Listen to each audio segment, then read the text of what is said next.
welcome back to my channel. Today I've got a special video. It is my second annual Atlanta Indie Bookshop Crawl.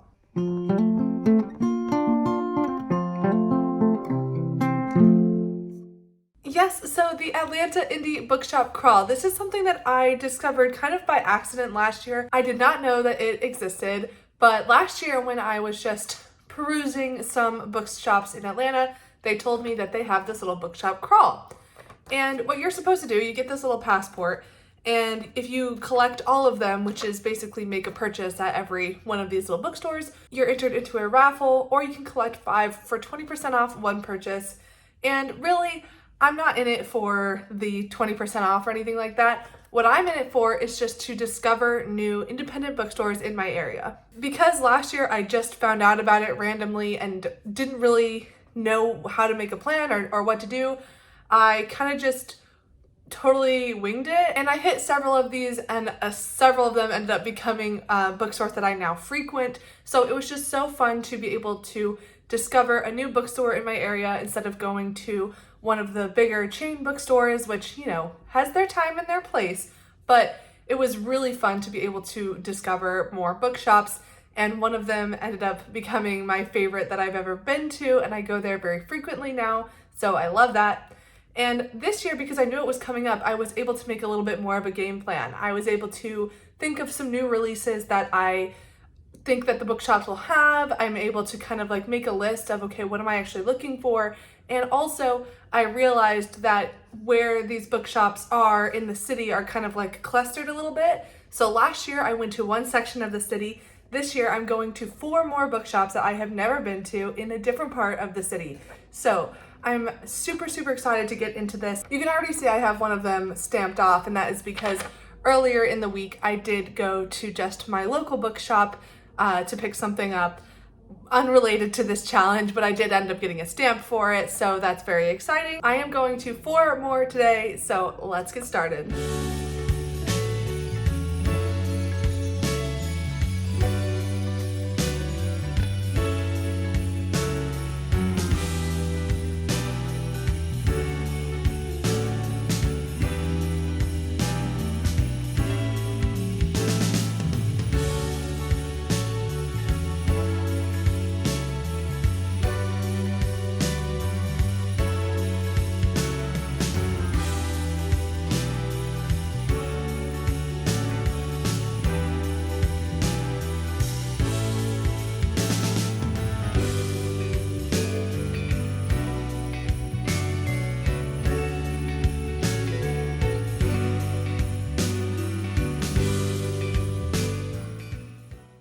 So the first bookshop that we stopped in on our Atlanta Indie Bookshop Crawl was Poe & Company, and this store was really cute.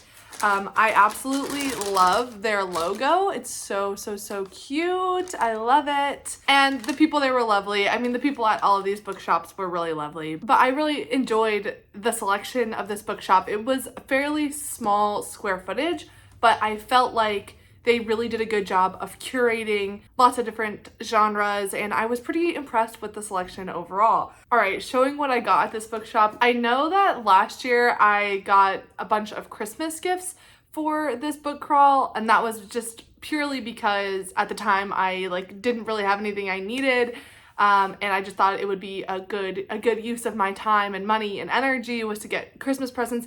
But this year I had a game plan, so I knew what I was getting, and I did have a list. Although not every single bookshop had something on my list, so I kind of had to get creative, and this was the first bookshop that I went to, so I didn't want to get the most popular or easiest choice at that bookshop in case I came across another bookshop that had less selection, and then I would need to use one of those popular books at a different bookstore, which did end up happening. So at this first bookshop, I did not get anything that was on my list, but not entirely impulse buys either. The first thing I got was Foster by Claire Keegan. I've had my eye on this book, on this author for a long time. I actually almost bought this book back in early October, I think. I almost picked it up, but I held off. And I'm glad I did because I ended up buying this at an indie bookshop, which is better than the other place I was going to buy it from. So yeah, Claire Keegan is, I believe she's British or Irish. I'm not sure, but she is an author from the UK, and I have heard absolutely incredible things about her writing. This is a very, very tiny little novella, and the front it says, "As good as Chekhov," which I need to know what that means. I have just heard that her writing is really exquisite, and it seems like the kind of thing that I would really enjoy. I don't know too much about this story other than it says a heartbreaking story of childhood loss and love from bestselling author Claire Keegan. I'm not really sure what it's about, but it's short and I am interested to dive into this author's works. Actually, earlier this month, I read Penance by Eliza Clark because I got her confused with Claire Keegan, and I knew as soon as I started the book, I was like, oh, this is not the author I was thinking of, but I wanted to read both of them anyway. But anyway, I have yet to read a Claire Keegan, even though I meant to this month, so here we go. The next book I got at this bookshop, this was a bit more of an impulse buy, but I do feel like it's justified. This is Bloom by Delilah S. Dawson. This is a fairly new release. I think this came out in early October of 2023, so it's very new, and I've already been seeing it around. This is a sapphic horror novel that I have heard described as cottage gore. That sounds insane, and I'm super interested and also obsessed with this cover. I've seen this trend of like horror with flowers kind of picking up recently. There's another book called The Center that actually was on my list, and I was looking for that book, but I found this one instead. But this one actually worked out better because this author is local to the Atlanta area, but specifically to Roswell, which is where the store Poe & Company is. So I picked this up, and it is autographed by the author, which I'm so excited for. There it is. There's the autograph. I'm so excited to dig into this. Again, a very, very short novella. That's why I bought 2 books from this store. And I'm super excited to read this. I will probably read this at the start of 2024, as soon as possible, really. I hope it's amazing, and it is so great to support a local indie bookshop by buying a book from a local author.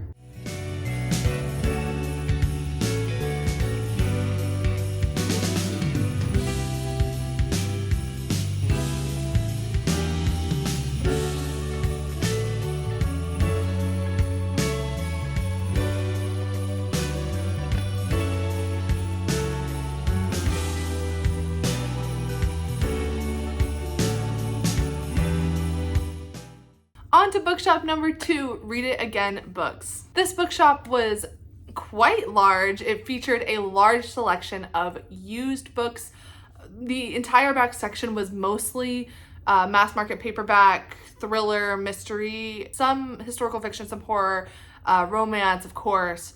It was largely used books. They did have some new ones, and the people in there were super, super nice. And they did say that if you had used books, you can bring them in for used store credit, which I'm definitely interested in. I'm always looking for opportunities to give back my used books in various ways. So I did some perusing while I was in there, and again, I didn't find necessarily anything on my list, but it's okay because it was not quite an impulse buy either. The book I picked up was Once There Were Wolves by Charlotte McConaughey, and I have been dying to read from this author for several years at this point, and her books just keep catching my eye.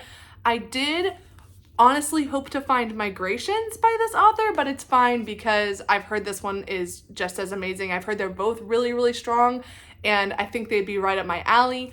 Both this book and Migrations feature a female character who is a scientist. She's interested in biology, ecology, stuff like that. And in this one, she is a scientist who is, I believe, studying the reintroduction of wolves into an area. I'm not sure where it's located, but it's about wolves in the forest, and I've heard her writing is fantastic.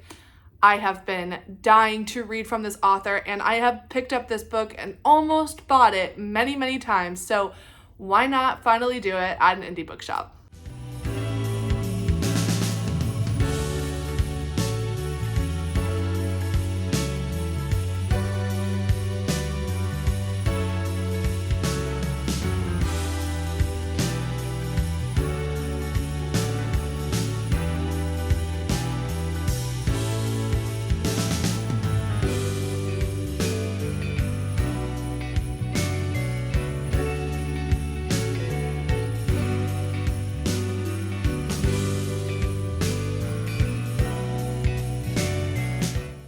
Bookshop number 3. This was Johns Creek Books and Gifts, a very adorable store featuring a large selection of curated new and used titles. Definitely, I could tell that the shopkeeper was just a big fan of books in general because I felt like their collection was very catered and specific, and I felt like there was really something for every reader in that store, which was really nice, and overall just amazing vibes. Loved it. I also got 2 books from this bookstore, but you'll see why, because they are A Psalm for the Wild Built and A Prayer for the Crowned Shy by Becky Chambers. I cannot tell you how excited I am to finally have this series, and I'm so excited because I will be reading at least the first one for January for my book club, and I'm gonna guess that I also read the second one. They're very, very short. I've been told they kind of read as one package, so of course I had to get both. This was a book that was actually on my list, so success there. And obviously I already have a plan for when to read it, and it's a book club book, so I will definitely be reading it. This is the Hugo Award-winning sci-fi series about a community of humans and robots that have learned to coexist. And that's really as far as I know, but I do know that this is a very, very beloved series. It is heartwarming. It has this very cozy atmosphere to a sci-fi, which is, I think, is kind of a new development in sci-fi, this cozy sci-fi element.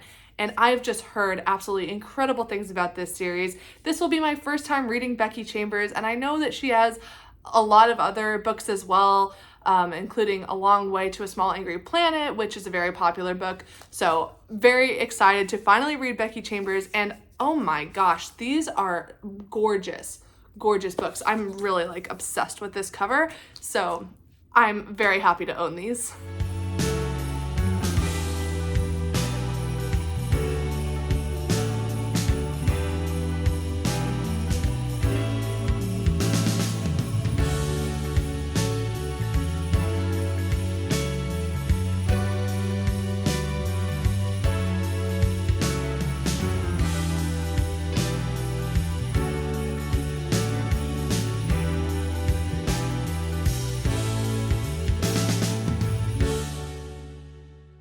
And then my final stop was at Book Miser in East Cobb, Atlanta. That's probably not the right way to say that. I just mean that it's in Atlanta, but all of the stores that I went to this time were in a slightly different area than the ones that I went to last time.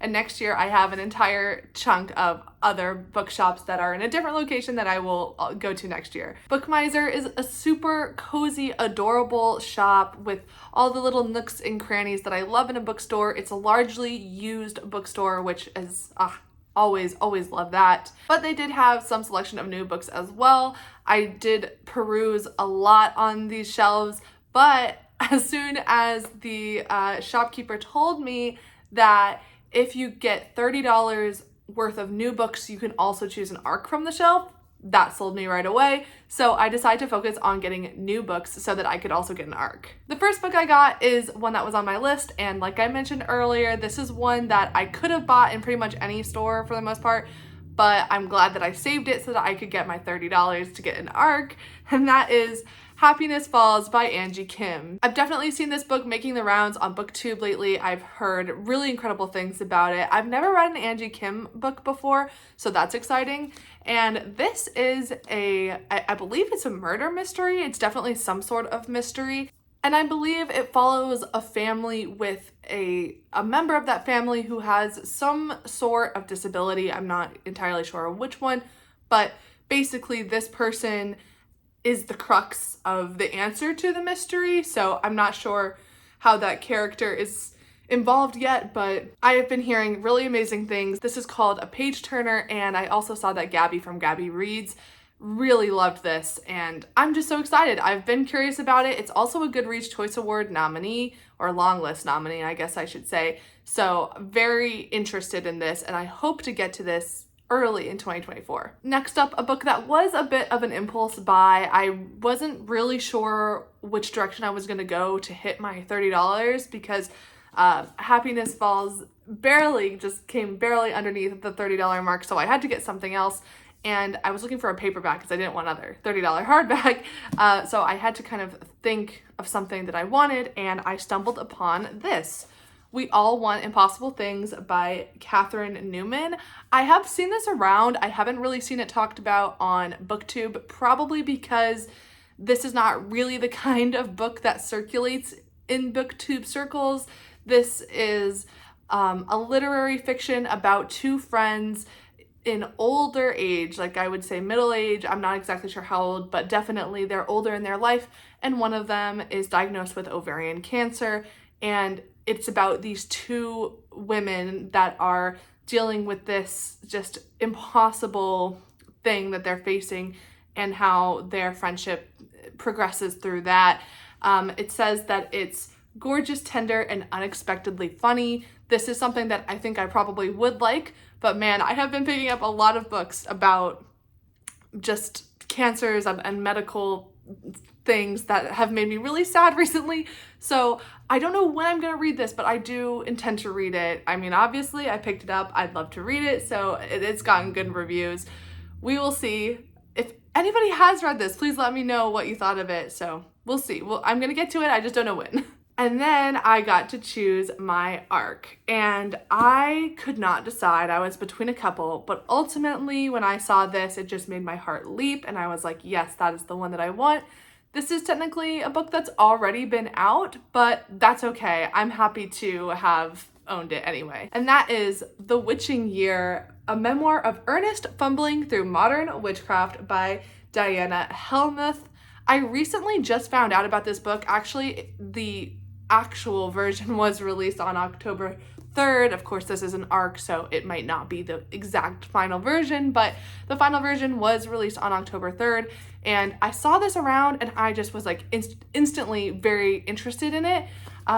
This woman, this journalist, goes on a little bit of a journey to see what modern witchcraft is like, and you know, I'm just so curious. I made a whole video this year on witchy books, and that did include 2 actual real witchcraft books, and I'm so very curious about the world of modern witchcraft. So I was so excited that I was able to find this as an ARC, because I did want to read it, but honestly I probably would not have gotten around to it if I wouldn't have found it in this way. So it feels like it was just calling to me and something that I should have picked up earlier, but I'm excited because I own it now. So there you go. Those are all of the books that I got on my Atlanta Indie Bookshop Crawl 2023. I'm so excited that I got to do this again this year. I had so much fun doing it. It was a great day just in the world of books, book shopping, which I absolutely love to do, and meeting so many lovely people at the bookshops and just discovering these new independent bookshops. There's so many around. Both years that I've done this, I've discovered some incredible places. I have some amazing books that I get to dig into early in 2024. This is so exciting.